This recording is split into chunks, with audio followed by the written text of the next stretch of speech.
think that it's a strange point to make because I feel like the young generation these days are like, they're developing more and more technology-wise, but we're not taught more so about the traditional things like politics and taxes, all the things that you should really learn about in school.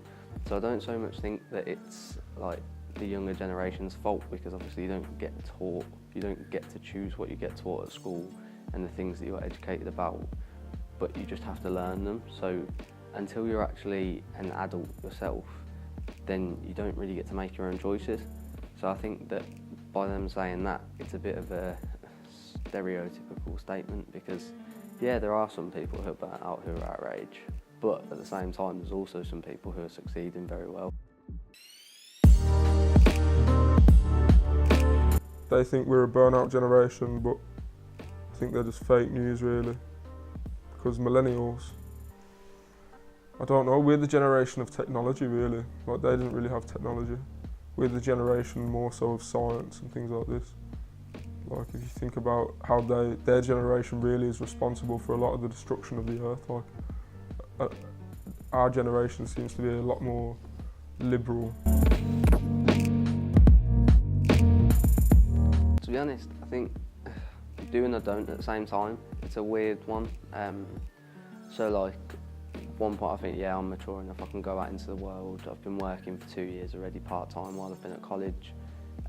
So like, in that sense, like, I've had the experience of going out, speaking to adults, handling adults at work, being in some serious office and sort of general public situations.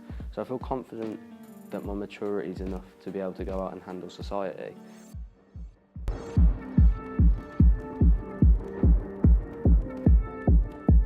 don't really feel prepared to be a responsible adult, but like, if you think about what an adult really is, I'm over 18, I'm 19, so by law I'm an adult, but I feel like you get a lot of people who are older that aren't really adults, that don't think in an adult way, and they're not very mature, they're very childish. And so the word adult, I don't really know what that means. So to me it means having a family and things like that, so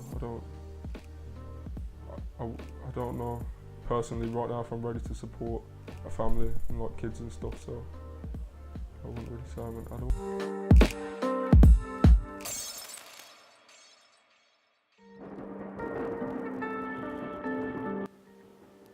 I think that knife crime is a very big topic at the minute, obviously. With the start of 2019, I think there was 30 or 40 stabbings in like the first 2 months.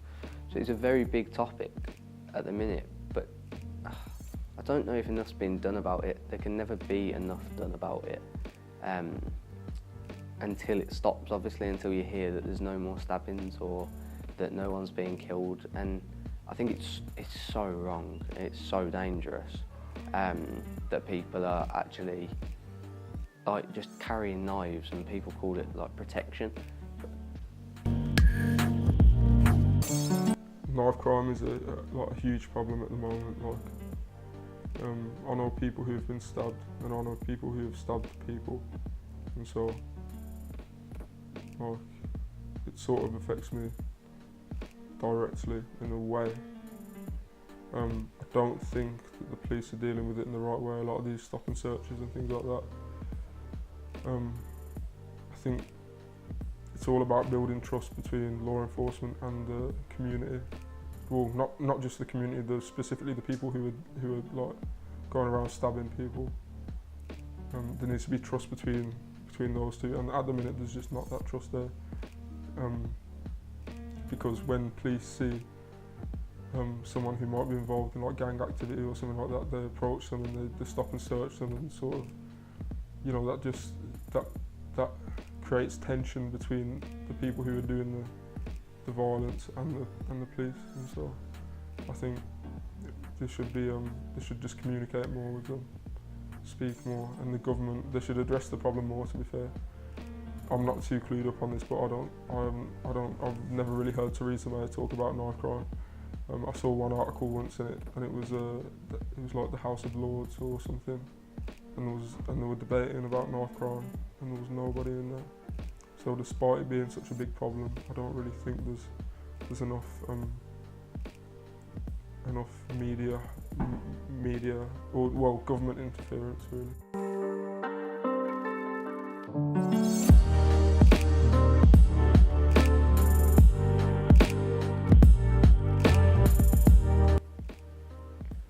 Personally, when it comes to Brexit, I've tried to learn a bit about it. Like when I've been sat around like dinner table with my parents, I've tried to speak to them about it, and I've tried to watch the news. But to be honest, I don't even think adults really fully understand it. So as someone who's never been taught about politics and who's only just able to actually vote, like when the Brexit vote came out, I wasn't actually old enough to vote.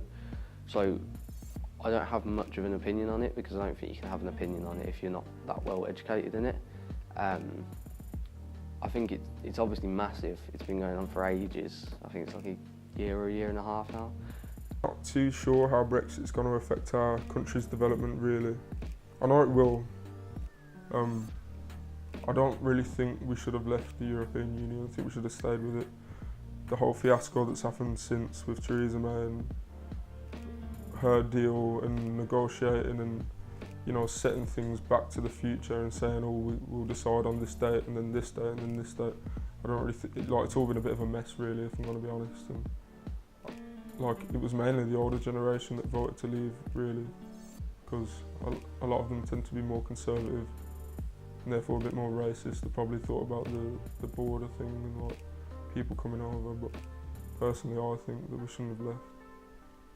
We still haven't really left. We haven't left at all really. We're in the no man's land at the minute, so it's a bit of a mess.